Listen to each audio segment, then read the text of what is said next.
Welcome to the Mobile Home Park Mastery Podcast, where you will learn how to identify, evaluate, negotiate, perform due diligence on, finance, turn around, and operate mobile home parks. And now, here is your host, the fifth largest mobile home park owner in the United States, Frank Rolfe. I've been in the mobile home park business for around 30 years now, and I've learned over those 3 decades, the best way to make money with any mobile home park is just to rent out the lots, just to rent out the land, simply to be a parking lot. However, over those same 30 years, I've seen many park owners, myself included, who've tried some additional concepts to make some ancillary income, kind of your traditional, what is known today as side hustle, because we're curious souls as park owners. We're trying to find out, is there some way we can tweak the business model a little differently to make more money? But the sad truth is there really isn't. This is Frank Rolfe with the Mobile Home Park Mastery Podcast. We're going to explore all the concepts people have tried, that I've seen people try over the last 30 years, to make that little additional side money, and then go over why they didn't work and what you might be able to look at instead if you were trying to actually make some money with that. So let's start off with number one on almost everyone's list, and that's rental homes. Rental homes are a pariah of the industry, toxic, money pits, have ruined many a park owner's life. Now, why are rental homes so unprofitable? Well, the key reason is that when you put in a standard plug number of repair and maintenance, which would average in most of America probably $200 to $300 per month of repair, and you add in property tax and insurance, you're talking about a $300 or $400 per month expense on a rental mobile home. And the problem is, when you take an average lot rent in America of $300 to $400 a month, there's just no room in there to make any money. If I rent a mobile home for $800 a month, and I have $400 of expense and $400 of lot rent, why am I renting the home? There's simply no money at all. And on top of that, it kills you in stress and all kinds of management issues. Those rental homes are man-eaters when it comes to time, efficiency, and happiness. In my very first park, Glenhaven, I was saddled with a large number of rentals, and I learned on that first property I wanted nothing to do with those things going forward. But any of us would probably be okay with having a little heartache and headache if there was a pot of gold at the end of the rainbow, but sadly with rental homes, I've never seen it. There was a public company years ago called ARC, and as I recall, they had a rental division inside that company. It's the only time I've ever seen anyone actually post the real results of rental homes. But as I remember it, that rental home division never really made any money. That was on a very large scale. So can your typical mom and pop be making any money on rental homes when even large REITs can't figure out how to squeeze a nickel out of it? It's very, very unlikely. The only time I've ever seen rental homes actually make money, and I mean really true money, not when people tell you they make money with rental homes by leaving out the repair and maintenance, tax, and insurance costs. I've only seen it when you have a very, very low lot rent in a very, very poor state. Somewhere like Mississippi, where sometimes lot rents are $100 or $200 a month, and yet you can rent a home for $800 a month. Then and only then, when you take out the $200 lot rent and let's say $300 a month of expense, would you be able to eke out positive cash flow. But it's so rare that you'll encounter a market like that, and I would pretty much advise you probably not to even enter those markets, because I want to be in the land business and so do you. But let's just say rental homes really don't work. Then you have park and store lots. Many mobile home parks have these. I've even built some of those.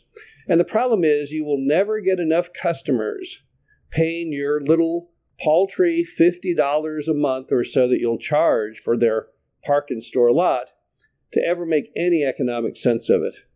It sounds good, but when you go ahead and build that area, which typically you have to gravel in many cities, and then build a security fence around it with a locking gate, and sometimes park owners even put in lights which burn electricity, I am willing to bet you will never, ever make your money back. You'll probably end up, even on a 100-space park, with maybe 10 or 20 customers which you're going to pay in $500 to $1,000 a month, and you are going to say, why in the world did I ever do this? You will never get your money back. The problem is that mobile home park residents frequently don't have the things they need to store. They don't have a lot of boats. They don't have a lot of RVs. Traditionally, what you end up with are a bunch of old beat-up trailers, which often they quit paying on after just a few months because the rent is more than the trailer is worth. So I would scrap or stay away from any park and store lot concepts. And on the concept of storing things, self-storage has always proven to be a loser as an industry inside of a mobile home park, simply because most Americans appreciate the concept of storage as equaling security of their possessions so that when they go back to retrieve them, they're still there. And most Americans have a very negative stigma on mobile home parks, trailer parks. So they think, why in the world would I store my stuff inside of a mobile home park? So consequently, your typical customer on those storage lots in mobile home parks are the tenants themselves. But once again, they don't have a lot to store. They don't have very large budgets.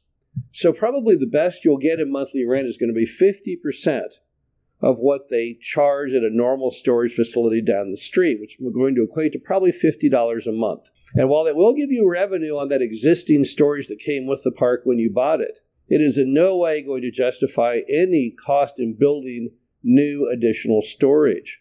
Simply run the numbers on it. Look at the rent you'll truly achieve. Don't comp public storage, which has security, bright lighting, a gate that operates off of a code. You have none of those things. So as a result, you will not get their rates, you will not get their occupancy, and you really aren't going to do too well as far as making net income off that. Then you have raw land. Some people buy the raw land that's adjacent to their mobile home park. Often mom and pop force you to do it. But don't for a minute think that it will be profitable. I know myself, when I got in the business, I had an ego trip when it came to land. I thought land was the greatest thing ever because I had always heard the true sign of wealth was land ownership. But it might have worked on the person who was lucky enough to have a farm in the middle of downtown Dallas. But for the average mobile home park owner, that land next door is not going to generate any money at all. I've tried farming it out for livestock. There's no money in that. I've tried renting it out to any other endeavor. Anyone who wants to open a roadside stand. Never sticks. There's no money in it. Meanwhile, you're cranking away writing checks for typically things like mowing, property tax, and insurance. So I don't think raw land is probably a very good sideline. Then you have your good old laundry rooms and laundry buildings. These are a hallmark of older mobile home parks back in the days before they had washers and dryers. But the problem today is all mobile homes manufactured in America currently have washers and dryers in them. The only homes in your mobile home park that don't have washers and dryers in them are the homes from typically the 60s and the 70s. That means your customer base is very, very small. On top of that, we have found that laundry buildings always exhibit much greater costs than most people imagine. When you get done with the utility cost and repair and maintenance, there's really no money in it. And if you go ahead and lease the thing out to a real laundry company and they give you $200 a month or $300 a month, that will be totally eaten up in utilities and repair and maintenance on the building. And don't forget, as part of the laundry, you're going to have an unlocked building 24 hours a day. Just asking for somebody, a street person or someone to sleep in that thing. So you have all kinds of liability issues on top of that. Then you have renting out the clubhouse. Many a park owner has thought when they buy a park that comes with a large clubhouse, and we've had some that look like Pizza Hut franchises sometimes made out of bricks with metal roofs.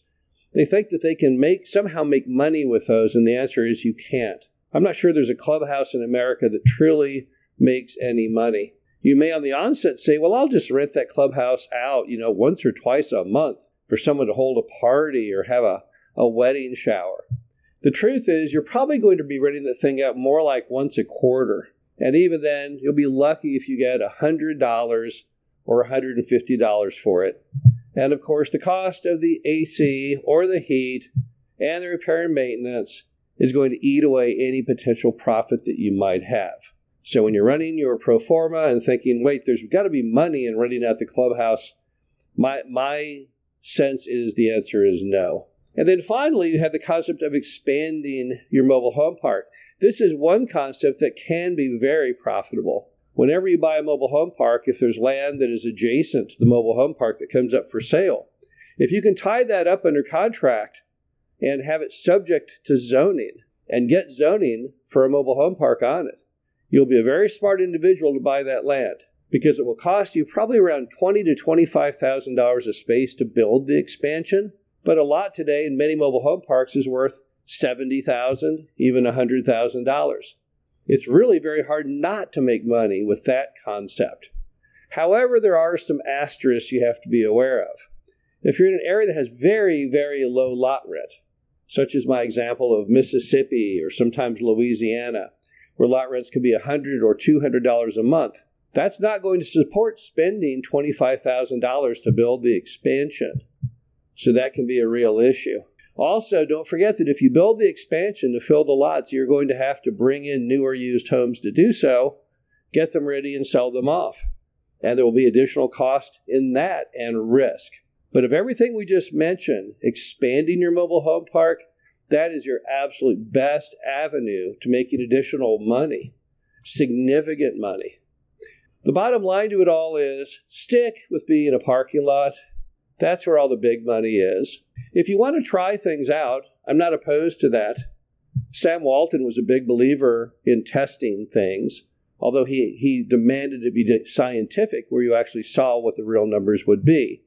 If you think there is an opportunity and something in your mobile home park to make some money on the side, there's certainly nothing wrong with that concept. That's where cable monetization came from, which was a big deal a decade ago.